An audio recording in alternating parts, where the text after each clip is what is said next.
자, 우리 하나님의 말씀 같이 나누면서 주의 음성, 하늘의 마음을 우리 듣는 시간 같습니다. 요한복음 21장 1절에서 14절까지 우리 같이 교독합니다. 꽤 길지만은 내용이 계속 진행되기 때문에 같이 보겠습니다. 그 뒤에 예수께서 디베랴 바다에서 다시 제자들에게 자기를 나타내셨는데 그가 나타나신 경위는 이러하다. 2절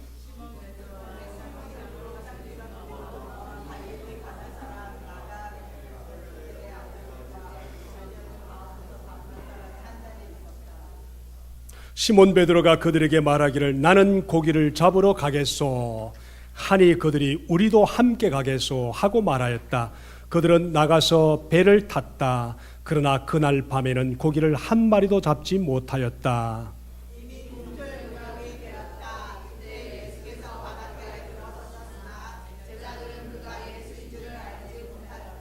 그때 예수께서 제자들에게 물으셨다. 애들아, 뭘 좀 잡았느냐? 그들이 대답하였다. 못 잡았습니다. 예수께서 그들에게 말씀하셨다. 그물을 내 오른쪽에 던져라. 그리하면 잡을 것이다. 제자들이 그물을 던지니 고기가 너무 많이 걸려서 그물을 끌어올릴 수가 없었다. 예수가 사랑하시는 제자가 베드로에게 저분은 주님이시다 하고 말하였다. 시몬 베드로는 주님이시다는 말을 듣고 벗었던 몸에다가 겉옷을 두르고 바다로 뛰어들었다.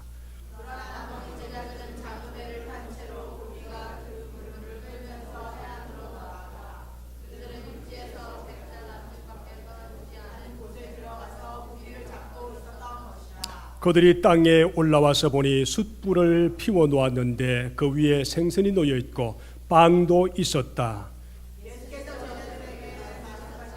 너희가 지금 잡은 생선을 조금 가져오라. 시몬 베드로가 배에 올라가서 그물을 땅으로 끌어내렸다. 그물 안에는 큰 고기가 153마리나 들어 있었다. 고기가 그렇게 많았으나 그물이 찢어지지 않았다.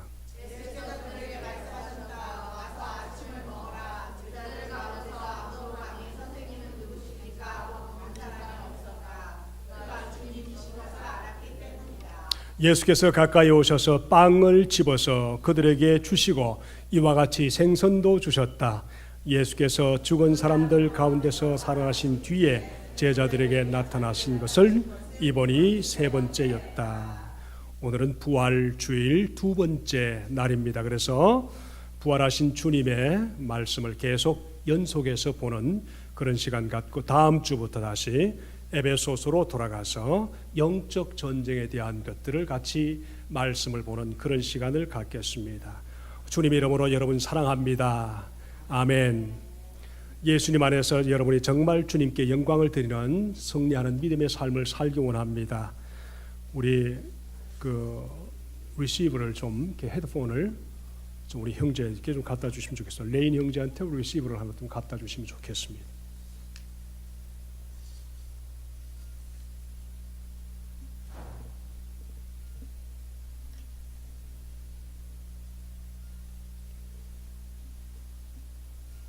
여러분 잘 아실 겁니다.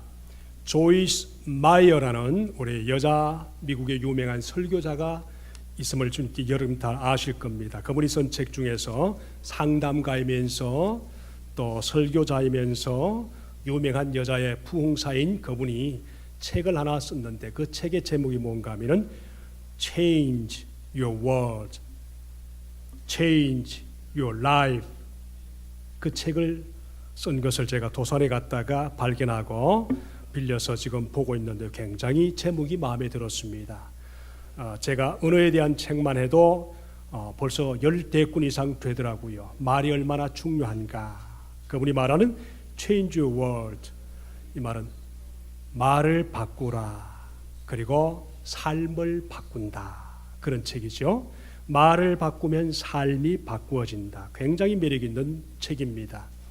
저는 그 책에 정말 그 중에서 내용 중에 한 내용을 동의하는데 어떤 모임이나 장소에 가서 참 저 여자 젊은 여자는 굉장히 안정감이 있어 보인다, 평안해 보인다 하고 그 여자를 다시 보면은 배에 아이를 임신하고 있는 상태의 여인이다. 그런 것을 곧 발견한다는 겁니다. 저도 결혼 경험이 많은데 참 평안하다, 안정감이 있다 하면서 젊은 여자를 보면은 임신하고 있는 상태의 여자들은 굉장히 평안한 모습을 보입니다. 반대로 뭔가 쫓기는 모습을 한다 하는 그런 사람들이나 또 여인들을 볼 때가 있는데, 언젠가 하면은 돌아와야 할 누군가를 기다리면서 아쉽게도 계속 애타서 기다리는 그 모습을 보면은 자기도 모르게 불안해 보이는 그런 모습이 있습니다. 저는 이 말에 100% 동의합니다. 참 안정감 있고 평안해 보인다. 그때 임신한 여인들의 모습입니다. 저도 그걸 참 많이 확인해 보는데 맞는 말 같습니다. 여러분, 좋은 예는 아닙니다만은 지금 한국의 우리 진도, 우리 팽목항에서 배사고로 돌아오지 못하는 자식을 항구에서 서서 비 맞아가면서 바다를 향해서 목이 쉬어도 부를 수밖에 없는 자식의 이름을 불러가면서 애타는 그런 엄마의 모습을 봅니다. 자식 부르는 그 엄마의 애절한 모습을 보면서 내 스스로도 저절로 자괴감을 느낍니다. 속상하다 못해서 분노감이 막 느껴집니다. 가슴이 아려옵니다. 그러다가 나도 모르게 자신을 발견하는 것은 내가 울고 있다는 사실을 발견합니다. 얼마나 정성스럽게 모든 정성을 다해서 키운 자녀들입니까? 어떻게 그 모양 되는가 참 속상하지 않을 수가 없습니다.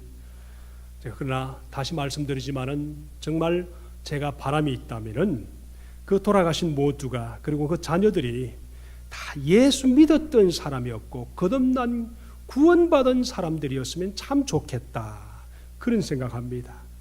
교회 다니던 아이들이었으면 좋겠고, 저들이 정말 천국이 예비된 구원받고 거듭난 그런 인생들이었으면 참 좋겠다. 그래야만 보상받지 않겠습니까? 여러분, 예수 믿다가 돌아가신 것은 행복합니다. 감사할 일입니다.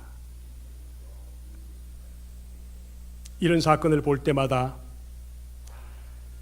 내가 복음을 알고 그 복음을 내가 믿고 있고 그 자체가 얼마나 고마운 일인지 상상할 수 없을 정도로 고마운 일입니다.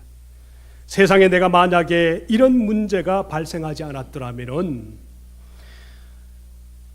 영원히 이 땅에 살 수가 있는 그런 모습으로만 사는 모습처럼 우리가 그렇게 산다면 왜 예수님께서 세상에 오셨겠습니까? 왜 오셔서 그분이 그토록 우리를 위해서 십자가 아픔을 지시고 그 십자가 위에서 우리 이름을 부르면서 그렇게 돌아가셔야만 했겠습니까? 그 이유가 또 뭡니까? 바로 우리가 천국 백성 될 수 있도록 우리를 하나님의 자녀로 만들기 위해서 그런 것입니다. 아멘. 이런 분들은 미래가 보장된 사람들입니다. 또 하나 이런 모습을 통해서 내가 다른 사람을 한 사람 더 예수 믿게 할 사명이 있다는 것이 얼마나 중요한 사명을 가진 사람들인가 하는 것을 깨닫는 사건입니다. 나를 통해서 주님 앞에 돌아와야 할 영혼이 있다, 그것을 내가 책임지고 있다, 이것을 깨달으면서 산다는 것은 굉장히 사명 있는 삶이요, 보람 있는 삶이요, 기쁨의 삶입니다. 여러분, 이런 의미에서 우리 주위에 아직 확실히 예수님을 안 믿고 있는 분들이 계시면 온 힘을 다해서 예수 그리스도를 믿도록 복음을 소개하고 그 복음을 위해서 게을리하지 말아야 할 우리의 사명이 있다는 것을 여러분 꼭 기억하시면서 그렇게 살 수 있길 바랍니다. 왜요? 내일 일은 우리가 보장할 수 있는 일이 아무것도 없기 때문에 그렇습니다. 오늘 말씀으로 한번 돌아가 보십시다. 말씀으로 들어가서 예수님이 부활하신 후에 왜 갈릴리로 가셔서 제자들에게 세 번째 나타나셔서 그들을 만나 주셨는가? 1절의 말씀 그렇게 이상하지 않습니까? 그 뒤에 예수께서, 개역 성경에 보면 그 후에 그랬습니다.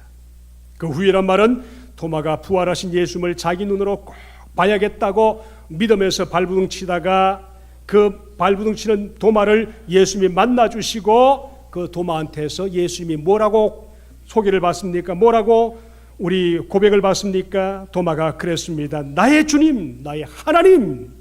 이런 고백을 예수님 앞에 했습니다. 이런 고백을 도마한테서 고백을 받고 난 후에 그 후에 제자들과 예수님이 오늘 말씀 보니까 예루살렘에서 멀리 떨어져 있는 어디로 갔습니까? 갈릴리 바다까지 가 있어서 그곳에서 제자들을 만났다. 갈릴리에서 다시 제자들을 만나서 이야기를 함께 전개하는 그런 모습이 오늘 부활 후에 두 번째 말씀을 우리에게 소개하면서 그 말씀을 나누기 원합니다. 여러분, 예루살렘은 어디입니까? 예루살렘은 사해바다가 있는 저 남쪽입니다.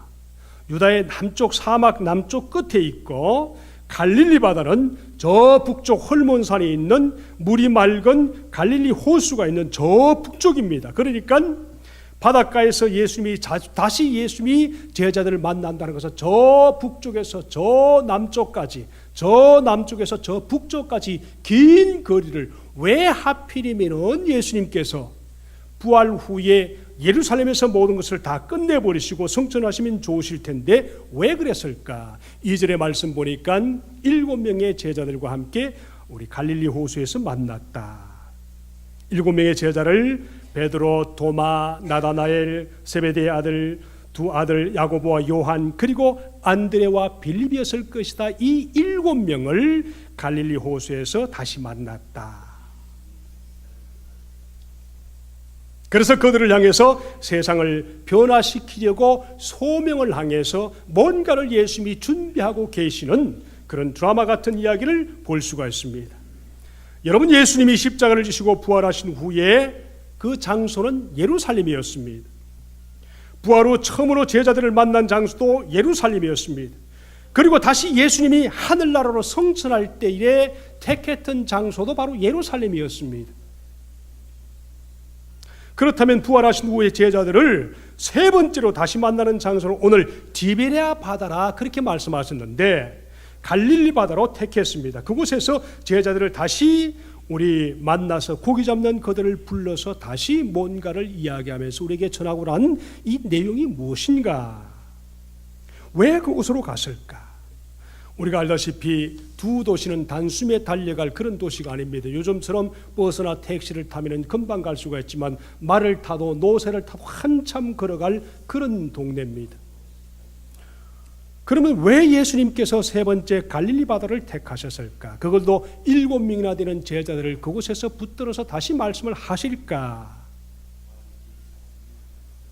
그것은 부활을 목격한 그들에게 앞으로 저들을 통해서 세상에서 일어날 사명을 확인하고 다시 우리 사명과 삶에 대한 목적을 잃어버리지 않도록 그들에게 용기를 주기 위해서 갈릴리 호수를 택했던 것입니다. 여러분, 이 말씀을 통해서 어떤 사람은 그렇게들 얘기를 합니다. 어떤 학자들은 이들 제자들이 부름받은 사명을 버리고 부활하신 예수를 보고 난 후에 할 일이 없으니까 다시 옛 세상으로 돌아가 버렸다.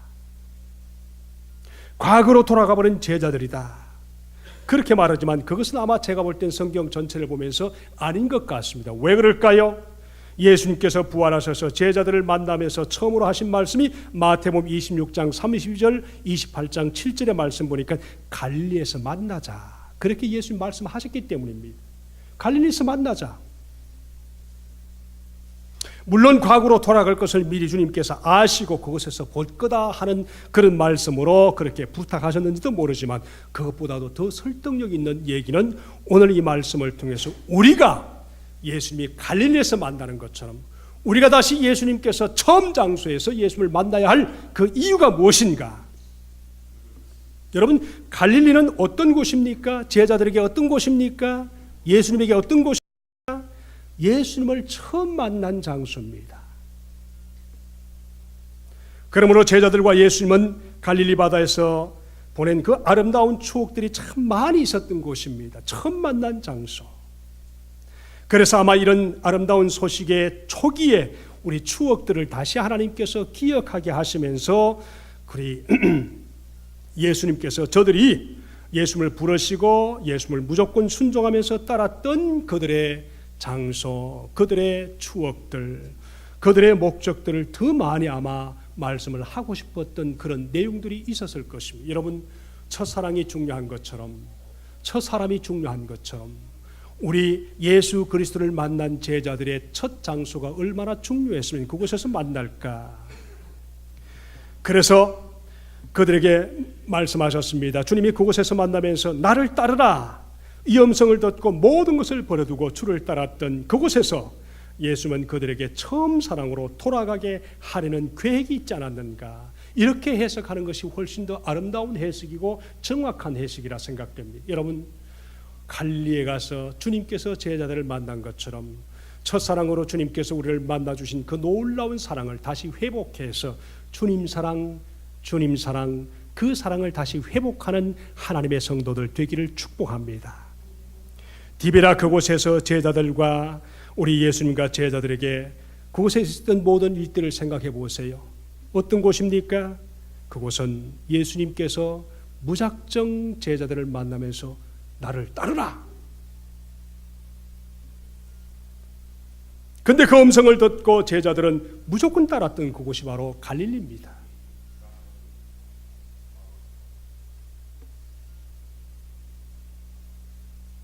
예배는 말씀을 듣는 곳입니다. 옆 사람과 이야기하시면 안 됩니다. 딴청 부리시면 안 됩니다.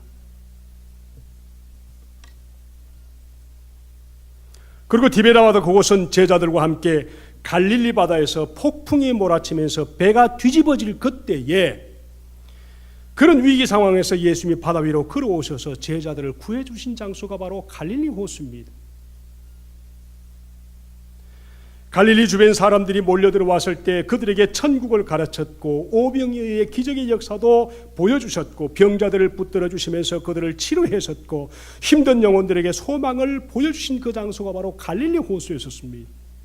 가보시면 알겠지만 너무너무 아름다운 장소입니다. 예수님과 함께 그냥 지내도 참 좋은 장소입니다. 봄이 되면 꽃이 피고 여름이 되면 추수하고 가을이 되면 홀라없게 우리 베드로 고기를 먹으면서 교제할 수 있는 장소, 온천이 있어서 날 그곳에서 살 수 있는 장소가 바로 그곳입니다.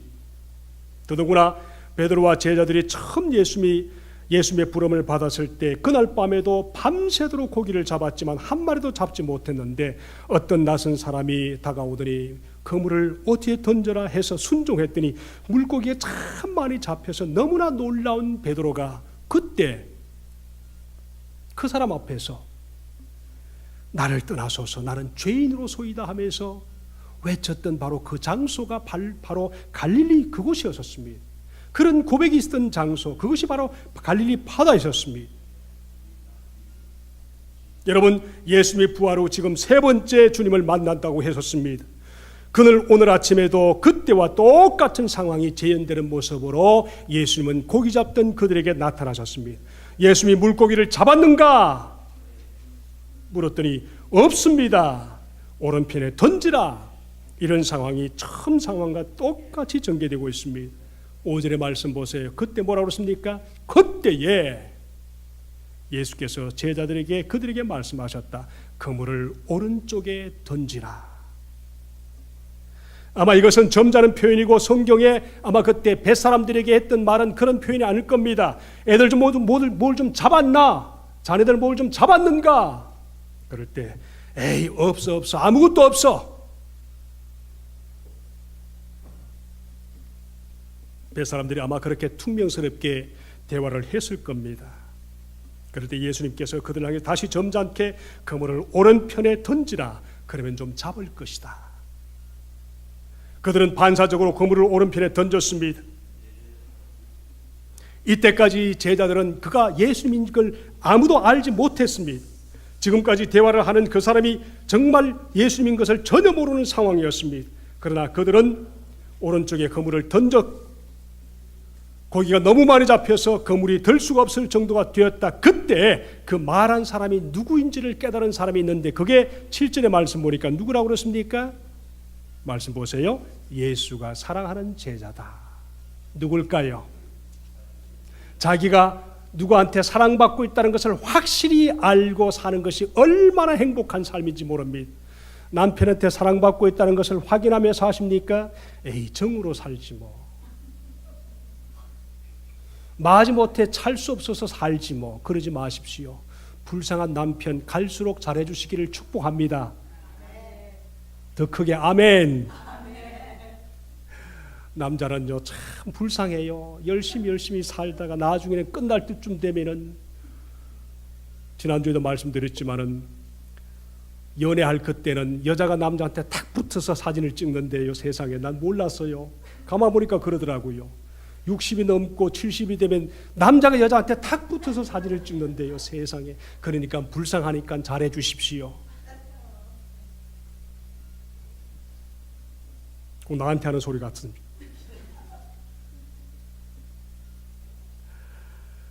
바로 요한복음을 썼던 제자 요한이 자기가 예수님 앞에 사랑받고 있다는 것을 확인하면서 살았던 참 놀라운 이야기입니다. 요한은 자신이 예수님의 사랑을 많이 받고 있음을 알고 있었습니다. 여러분, 신앙생활 하면서도 자신이 하나님의 사랑을 받고 있는지 아닌지 모르고 있다는 그런 사람이 있다면 참 심각한 문제입니다. 하나님과의 심각한 교제를 못하고 있다는 증명입니다. 사랑받는 제자 요한이 제일 먼저 예수님을 발견한 후에 뭐라고 그랬습니까? 주님이시다 소리쳤습니다. 그 말에 또다시 제일 먼저 반응을 했던 사람은 항상 베드로였었습니다. 베드로가 옷을 벗고 있다가 어떻게 했습니까? 빨리 옷을 입고 뛰어들어갔습니다. 어디예요? 저 90m나 되는 저 멀리 있는 바다를 향해서 뛰어들었습니다. 베드로는 3년 전에도 처음 예수님의 부르심을 받을 때도 많이 고기를 잡았는데도 불구하고 예수님인 것을 알고 난 후에는 잡았던 고기에 관심이 없습니다. 자기를 부른 그 사람에게 더 관심이 있었습니다. 그냥 물에 두고 달리 뛰어들어갔습니다. 빨리 그 옷을 걸치고 물 위로 첨벙 달려들었습니다. 한참을 물로 걸어갔습니다. 물로 걸어가서 90m쯤 되는 그곳에 가서 보니까 그때 예수님은 이미 10절에 보니까 뭘 하고 계셨는가 하면은 숯불 위에 빵과 생선을 굽고 제자들을 기다리고 계셨다 그랬습니다. 새벽 일찍 예수님께서는 오셔서 그 모습을 하고 계셨습니다. 10절의 말씀 보세요. 예수께서 제자들에게 말씀하셨다. 너희가 지금 잡은 생선을 조금 가져오라. 이미 굽고 계셨습니다. 12절에도 말씀 보니까 예수께서, 13절에도 예수께서, 14절에도 예수께서, 계속되는 예수님이 제자를 향한 놀라운 사랑의 드라마와 소명의 드라마를 지금 우리에게 보여주고 있습니다.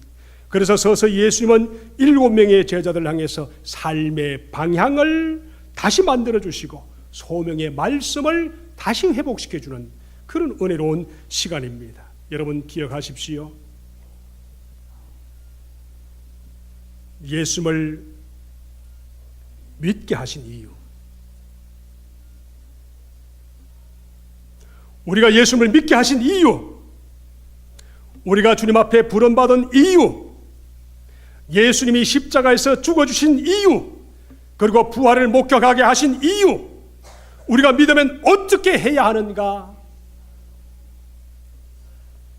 설명을 안 하시고 대신 사명을 일깨워 주시면서 질문하십니다. 주님 말씀하셨죠. 너희는 이미 세상의 빛이라, 세상의 소금이라. 그 다음 어떻게 했습니까? 비치면은 말 아래 두지 않고 등경 위에 두나니. 우리는 이미 예수 믿는 성도로서 빛인데 등경 위에 있는 사람이라는 것을 기억하십시오. 제자들은 부활을 목격하면서 말할 수 없는 충격을 받았음이 분명합니다. 아마 제가 볼 땐 정신이 아찔하고 세상에 이럴 수가 있는가, 이성적으로 판단할 수 있는 그 상상을 뛰어넘는 부활을 보면서 예수가 하셨던 그 모든 지금까지의 말씀이 확실히 드러나면서 천국에 대한 것과 영원한 세계에 대한 이성을 초월한 어떤 놀라운 세상이 있다는 것을 통해서 깜짝 놀랐을 겁니다. 우리는 그렇게 살지 않습니다. 그렇지만 이들에겐 아직도 부활의 주님을 만났고 갈릴리에서 부활의 주님을 기다리고 있지만 제자들은 그 다음에 무엇을 해야 될지를 전혀 알지 못하고 있습니다. 구체적인 믿음의 방향을 찾지 못하고 있습니다. 그러니까 베드로가 나는 물고기 잡으러 간다 그러니까 7명의 다른 제자들이 나도 갈게, 나도 갈게. 전도를 해야 하는 것은 아직도 꿈에도 모르는 그런 상식입니다. 여러분 예수 믿는데 믿자 말자 내가 전도해야 되겠다 이런 생각이 들어옵니까? 안 들어옵니다. 왜 예수 믿게 했는지 그것을 여러분 상식을 가지고 있습니까? 없습니다. 잘 믿어주면 되지. 그런 마음이 우리 속에 더 있습니다. 이 교회 아니면 없나? 그런 마음이 두 속에 있습니다. 여러분, 하나님을 믿는다는 것은 배짱이긴 하지만은 정말 하나님의 사명을 위해서는 세상 앞에서 배짱으로 빛과 소금으로 담대하게 쓸 수 있는, 내가 너희들에게 복음을 전하지만 그 복음을 듣지 않으면 내가 너희들에게 아부할 필요가 없어, 마음대로 해, 결정은 너희 것이야, 담대하게 배짱으로 말할 수가 있지만은 우리는 그들이 주님 앞에 돌아올 것을 위해서 온갖 모든 아부를 다하면서 그들을 구원해야 할 의무가 있다는 사실입니다. 제자들은 이것을 몰랐습니다. 예수님이 부활했으니까 나도 부활하겠지, 그 정도이지만 우리는 지금 믿고 있는 형편처럼 무엇을 해야 하는지 도저히 알 수 없는, 방향이 없는 신앙생활, 방향이 없는 예수 그리스도를 구원의 모든 것들을 봤던 것, 이것이 제자들의 모습이었습니다. 10절의 말씀 보세요. 이때 새벽에 예수님은 제자들을 먼저 숯불을 지피시고 고기를 구우시고 빵을 구우시고, 그리고 그들이 잡은 고기를 좀 가져오라 하신 후에 어부들이 나오기를 기다렸다가 그 새벽에 따뜻한 불 앞에서 그들을 녹여가기 시작합니다. 그리고 그들에게 사명을 주십니다. 돌보십니다. 그리고 영원히 그곳에 기억나게 하십니다. 그리고 베드로에게 사명에 대한 질문을 하십니다. 무엇이었습니까? 요한의 아들 시몬아, 따라하십시다. 네가 나를 사랑하느냐? 사이먼 오브 존 그랬습니다. Do you love me more than these others do? 다른 사람보다 정말 너가 나를 사랑하느냐? 그랬었습니다. 이것이 베드로에게만 하는 질문이 아니라 우리에게 하는 질문입니다. 예수를 믿는 저와 여러분에게 하시는 질문입니다. 이 놀라운 질문 때문에 선교도 가고, 이 놀라운 질문 때문에 모든 신앙생활하면서 당하는 그 아픔과 모든 것들을 참아낼 수가 있는 것입니다.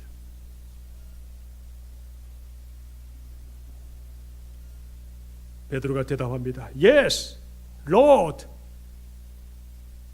예, 선생님이 아니죠. 거듭났으니까 이제는 더 이상 선생님이 아니고 주님이십니다. 생명의 주인이십니다. 예수님이 다시 조금 기다렸다가 내 어린 양을 먹이라, 이렇게 세 번이나 질문하고 난 후에 질문을 받고 질문하고 질문받고 질문하고, 이렇게 세 번 제자들을 만난 예수님은 제자들에게 부활하신 예수님을 만난 자로서 감당해야 할 사명을 확실히 일깨워주면서 사명이 있음을, 부활을 믿고 내가 예수 그리스도 안에서 죄사함의 확신이 있으면은 그 다음에 우리가 해야 할 것이 있다는 것을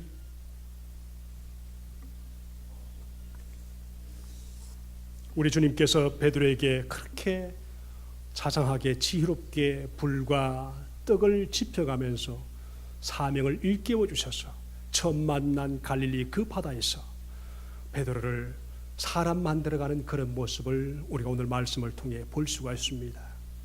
여러분, 우리가 예수 믿은 지 3년이 아니라 30년이 되었는데도 부활하신 예수님을 증거하기에는 아직 턱없이 부족한 사람처럼 그렇게 신앙생활하고 있지 않습니까? 이 말씀을 정리하다가 제가 이런 생각이 들었습니다.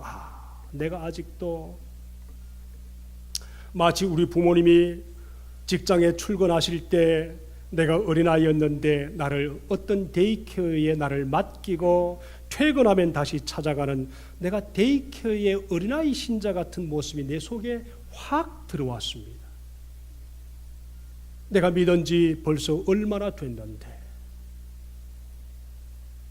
애를 맡기고 직장 생활하는 부모의 마음이 아니라 내가 맡겨진 데이케어의 어린아이 베이비처럼 하루 종일 누군가의 보호를 받고 있다가 저녁이 되면 다시 찾아가는 그런 신앙생활의 모습이 내 모습이라 하는 것이 마음속에 확 들어왔습니다. 얼마나 하나님 앞에 미안하던지요. 이래서 내가 예수 그리스도의 부활을 본 사람으로서 신앙생활을 하는가, 날마다 젖을 달라고만 하고 도움받기 원하고 계속 테이크해 주기만 원하는 그런 신앙생활의 주인이 바로 내가 아닌가. 예수님은 베드로와 제자들을 불러서 그것을 뛰어넘는, 그래서 주님 앞에 가서 어떻게 세상에 살아야 하는 것을 제자들에게 보이신 것입니다.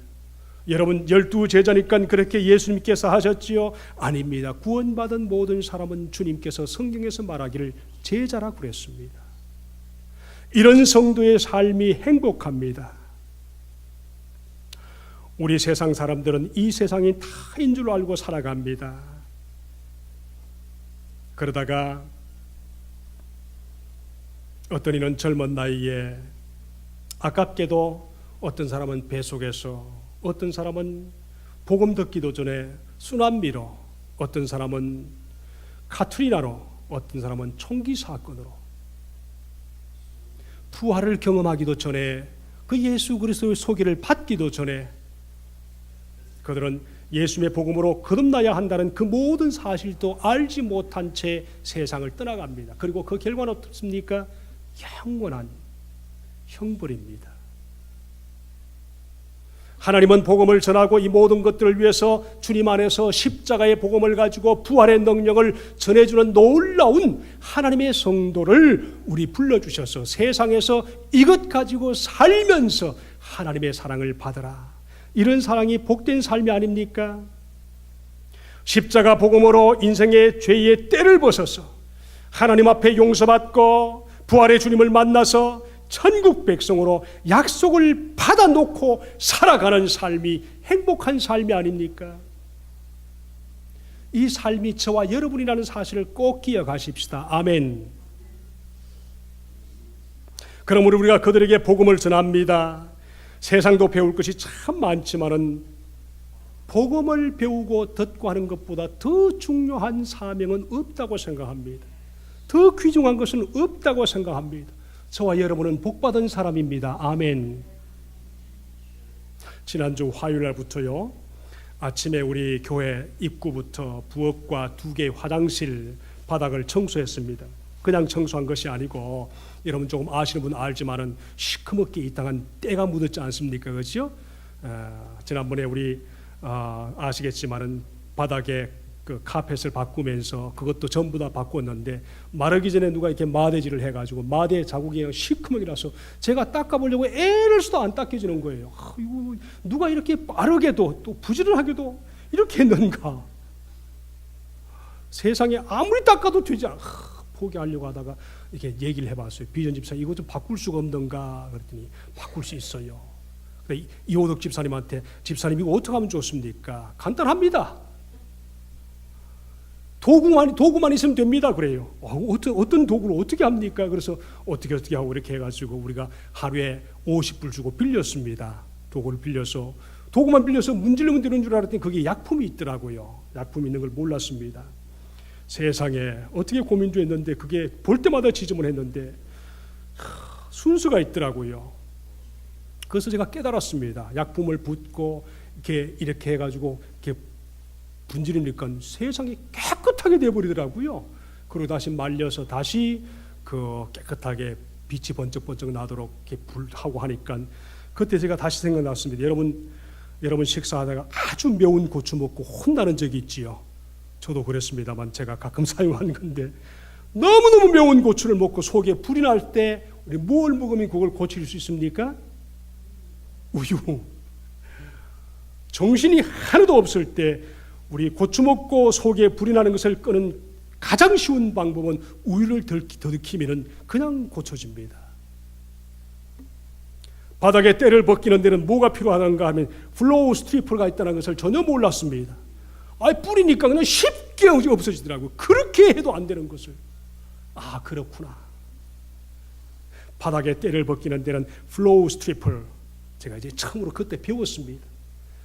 이런 세상에 이런 간단한 문제도 내가 할 수 없는 것 순수가 있는데, 우리 인간의 때를 영원히 벗기는 데는 구약의 양이 아니라 우리 죄를 위해서 이 땅에 오시고, 이 땅에 오신 우리 죄를 위해서, 우리 죄를 위해서 피 흘려 주신 예수 그리스도의 피만이 우리가 가진 모든 인생의 때를 벗겨내는 유일한 길인 것을 하나님은 성경을 통해서 우리에게 말씀하십니다. 예수 믿으십시오. 그래서 이 놀라운 인생의 때를 다 벗기십시오. 그래서 주님 앞에 거듭나십시오. 그리고 부활의 놀라운 능력을 체험해서 하나님 사랑하면서 살아가시기를 축복합니다. 아멘.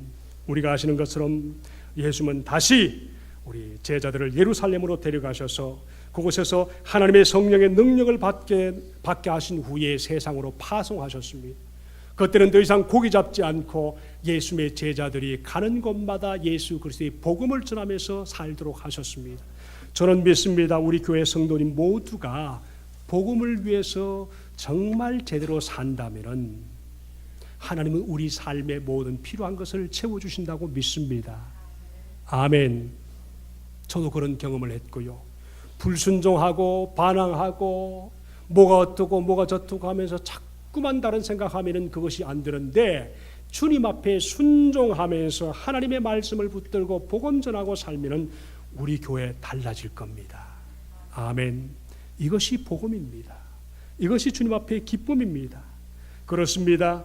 우리가 신앙생활할 때 십자가와 부활의 능력을 가지고 예수 그리스도의 성령께서 우리 속에 임하셔서 기름 부으심을 받고 제 기능을 발휘할 수가 있으면은 우리는 주님 앞에 신앙생활할 뿐 아니라 삶의 즐거움도 회복될 것을 믿습니다. 그러므로 기도하십시다. 말씀을 보십시다. 교회 안에서 순종하십시다. 이것이 우리의 살 길입니다. 하나님 우리를 사랑할 수 있는 놀라운 은혜의 길인 것을 믿으십시다. 말씀을 읽자 그러면은 바보처럼 읽으십시오. 이것이 제일 머리 좋은 사람입니다. 예수님이 하자고 하시는데 기도하자 그러면은 모든 육체의 모든 아픔들을 다 극복하고 주님 앞에 돌아와서 기도하십시다. 그러면 이것이 살 길입니다. 그리고 복음을 전하십시다. 내 주위에 있는 모든 형제자매 또 친척들 남편들에게 자녀들에게 예수 믿자. 그것이 너의 모든 인생의 가장 희망이다. 믿어도 제대로 믿자. 이것이 우리가 정말 해야 할 놀라운 은혜인 것을 믿습니다. 여러분 우리가 열심히 사는 것도 굉장히 중요한 것입니다. 사람이 게으름 피우지 않고 정말 열심히 해야 하는 것도 사실입니다.